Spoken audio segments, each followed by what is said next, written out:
This is the LawnMaster electric pressure washer. It comes disassembled in a box like this. Here, I'm unboxing and taking all the individual pieces out. Everything is light and easy to take out, except the main component. This has some weight to it, and it's kind of heavy, so be careful taking that out.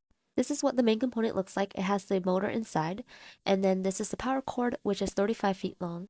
There's an instruction manual with instructions on how to assemble the power washer. First, I'm attaching the accessories holder onto the main body. This holder goes on the back and I slide it in like so.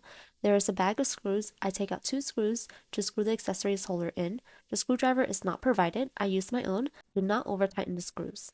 This is the transport handle. I'm attaching the high pressure hose hook to the transport handle. 4 screws are needed for this. After I put in the 4 screws, I slide the transport handle onto the main body and attach it with 2 screws. Again, make sure not to over tighten the screws. Now I'm attaching the spray gun hook and cord hook onto the main body. They should slide in like so. You'll hear a small click. Once they're in, this is what they should look like.